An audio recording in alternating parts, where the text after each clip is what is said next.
Tripathi sir, thank you sir, बहुत बहुत धन्यवाद।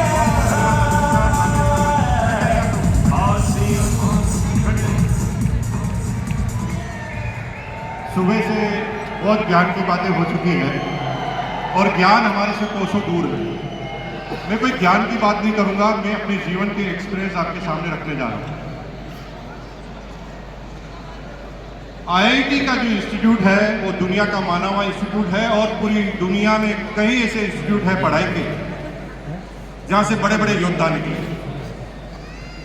लेकिन जब स्टडी को चेक किया तो पता चला कि अभी तक एक भी ऐसा व्यक्ति जो कभी किसी भी यूनिवर्सिटी के मेरिट में आया है वो दुनिया की 100 बड़ी कंपनियों के मालिक में से नहीं है। जो मेरिट में आया है वो 100 बड़ी कंपनियों के मालिक में से नहीं है। और मजे की बात है, जो भी मेरिट में आया है उन 100 बड़ी कंपनियों का ही सीईओ। आज हम उसी का विश्लेषण करने जा रहे हैं।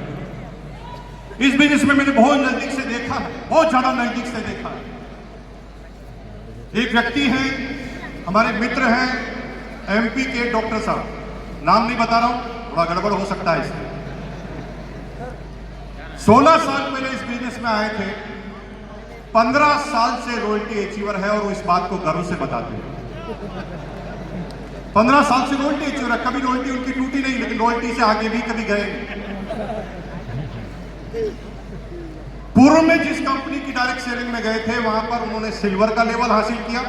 जब मैं उनके ड्राइंग रूम में गया तो वहां पर मैंने 1000 किताबें देखी जिनको वो पढ़ चुके हैं, 1000 से ज्यादा टेप देखी जिनको वो सुन चुके हैं।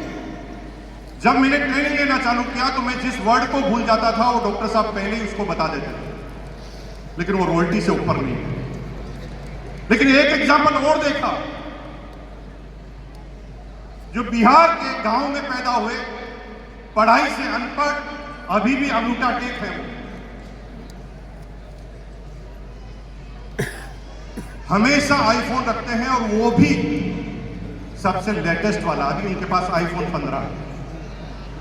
पढ़ना लिखना नहीं आता, चलाने के लिए असिस्टेंट रखा हो।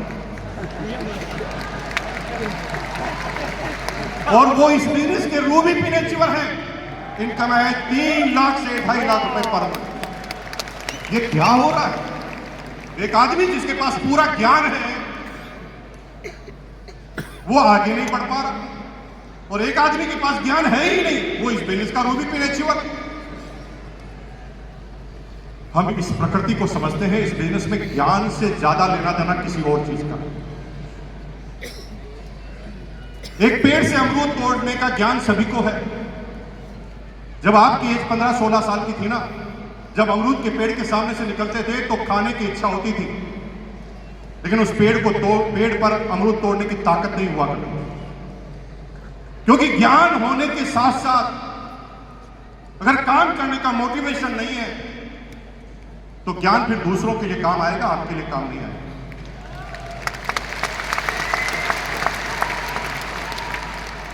जो ही वो पेड़ के सामने से निकलता था, मन में आता था कि मैं अमरूद खा लूं, लेकिन मन में डर आते ज्ञान की वजह से।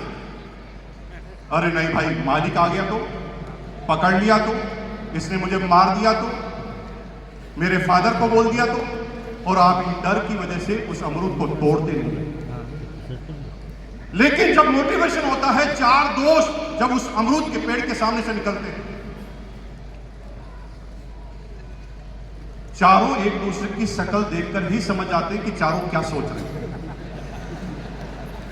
पहला कहता है अमरूद खाएं क्या, तो दूसरा कहता नहीं, मालिक आ गया तो तीसरा कहता डर मत, मैं गेट के सामने खड़ा हूं, मालिक आ गया तो सीटी मार दूंगा, और चौथा आदमी कहता मैं स्कूटर स्टार्ट करके तैयार रहूंगा। और आप उस समय अमरूद खा। आज मैं जो चीज बताने जा रहा हूं उसे बहुत ध्यान से समझने की कोशिश कर रहा हूं। इस बिजनेस में कोई काम आप धीरे चल सकते हैं, सहायक बहुत सारी चीजें हैं, बेसिक है, कोर है, कार्डिनल है, सारे ज्ञान की किताबें हैं, ये बेसिक है। 3 चीजों को मत छोड़ देना, क्योंकि 3 चीजें आत्मा है इस बिजनेस में कामयाब होने की। द फर्स्ट, अगर इस बिजनेस में कामयाब होना है तो माहौल में बने रहना। अगर माहौल में नहीं बने तो आप कितना भी ज्ञान रखते हैं अमरूद खाने का, आप कभी खा नहीं पाएंगे। दूसरा, हमेशा माहौल बनाने के लिए काम करना, और तीसरा हमेशा लोगों को माहौल में ले जाना सीख जाना। पहला बोला मैंने क्या, रिपीट करेंगे मेरे साथ, पहला क्या बोला? माहौल में रहना है। दूसरा है माहौल बनाना है, और तीसरा जो भी टीम में आ जाए उसे माहौल में ले जाना है। क्योंकि मैं अब जिस बात को कर रहा हूं, ये 2022 की जो एनिवर्सरी है उसकी घटना मेरी आप बीती बता रहा हूं। 2011-12 में जब आरसीएम एक साल के लिए बंद हुआ था तो भीलवाड़ा के सारे लोगों को लगा कि आरसीएम बंद हो गया। मेरा एक दोस्त है, नजदीकी मित्र है, हर 6 महीने में एक बार आ जाता है, मेरे टेबल पर बैठा, और जब मैंने बात की कि आजकल क्या चल रहा है, मैंने कहा भाई हमारे तो क्या चलना की शुरुआत भी आरसीएम से होती है और रात का एंड भी आरसीएम से ही होता है, आरसीएम ही चल रहा है। तो उसने मुझे आश्चर्यजनक प्रश्न पूछा, आरसीएम अभी चल रहा है क्या? मेरा दिमाग खराब हो गया। आरसीएम का टर्नओवर हजारों करोड़ पर पहुंच गया, और ये भीलवाड़ा में बैठा आदमी मुझे पूछ रहा है आरसीएम चल क्या? मैंने उसको आधे घंटे तक लेक्चर दिया। मैंने कहा आरसीएम का टर्नओवर इतना हो गया, आरसीएम के इतने प्रोडक्ट हो गए, आरसीएम का इतना सिस्टम हो गया, आरसीएम के इतने पिकअप सेंटर हो गए। वो गर्दन हिलाता गया, यस यस यस यस, लेकिन इस कान से सुना, इस कान से निकाल। 3 महीने बाद वापस आया, उसे कुछ भी चीज याद नहीं थी। फिर बात चली, क्या चल रहा है? मैंने कहा आरसीएम चल रहा है। उसने फिर पूछा आरसीएम चल रहा है क्या? मुझे भगवान कसम इतना गुस्सा आया, मैंने आधे घंटे तक लेक्चर दिया, उसने फिर वही प्रश्न कर लिया, आरसीएम चल रहा है क्या? और आप भी यही कर रहे हैं, आप भी शब्दों के माध्यम से आरसीएम को समझाने की कोशिश कर रहे हैं, इसलिए कोई आदमी इस बात को मानने के लिए तैयार नहीं है कि आरसीएम चल रहा है। आगे की घटना सुनिए। 2022 की एनिवर्सरी हुई, मैंने छोटा सा अपना ज्ञान इस्तेमाल किया और मैंने उस व्यक्ति को तैयार किया। वो आरसीएम की मीटिंग में आने के लिए तैयार नहीं था। मैंने उसे कहा कि यार भाई इतने साल हो गए साथ रहे को, 3 दिन साथ घूमेंगे, पार्टी सार्टी करेंगे, बस 3 घंटे की मेरी एनिवर्सरी का टाइम है, उसमें तुझे बैठना पड़ेगा। अब उसको मैं यहाँ लेकर आ गया, लेकिन यहाँ पर सिक्योरिटी गार्ड इतने मजबूत, बाउंसर बड़े बड़े पहलवान, मुझे तो अंदर घुसने दिया। मैं तो कोर लीडर था, लेकिन उसे अंदर ही नहीं घुसने दिया। उसने फिर फोन किया तो मैं फिर बाहर गया। मैंने कहा भाई 3 घंटे की बात है, सिर्फ 3 घंटे, तेरे को मैं बाहर बिठा देता हूं, ऊपर की तरफ बालकनी में बिठा देता हूं, 3 घंटे बाद मैं तुझे रिसीव कर लूंगा। और आपको आश्चर्य कि जब मैं एनिवर्सरी में उसको पीछे से ले गया तो गेट पर ही इतना ज्यादा क्राउड था कि गेट के अंदर घुसना ही संभव नहीं था।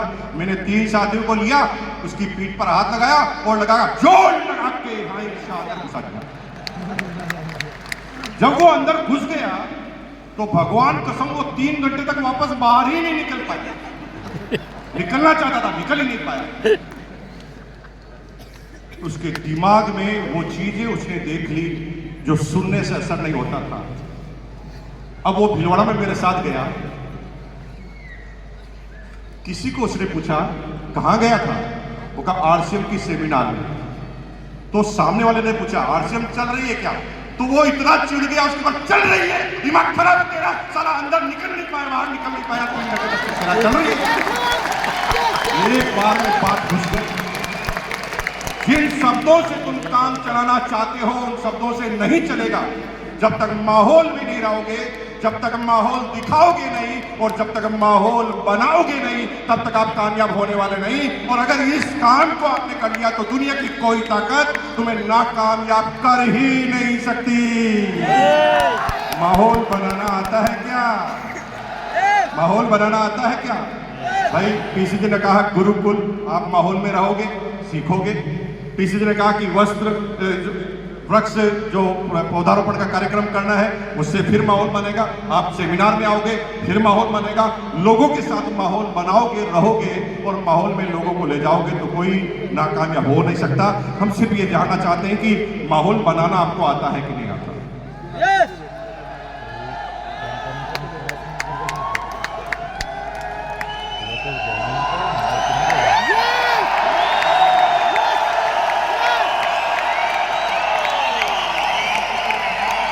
ऐसे तो आपके घर के लोग नहीं जानेंगे भाई, तुम किस माहौल की बात करें। खड़े हो जाइए, एक बार खड़े हो जाइए, खड़े हो जाइए। इस पूरे स्टेडियम में जगह जगह शीशे लगे हुए हैं। बाहर जाकर आया तो पुलिस वाले कह रहे हैं कि ये कैसी सेमिनार तैयार चल रही है, साला बाहर तक आवाज तक नहीं आ रही है। मैंने कहा भाई ये बिच्छुओं की बारात है, तुम सरदार का नाम मत पूछ लेना, ये सारे जोश मशीन हैं। दोनों हाथ खड़ा करके बोल सकते हैं क्या? बहुत बहुत धन्यवाद। नीचे बैठ जाइए, क्योंकि मैं अब उन माहौल बनाने वाले व्यक्तियों को आपके बीच में प्रेजेंट करने जा रहा हूं, जिन्होंने लगातार माहौल में रहने का काम किया, हर एनिवर्सरी हर फंक्शन को अटेंड किया, गुरुकुल को अटेंड किया।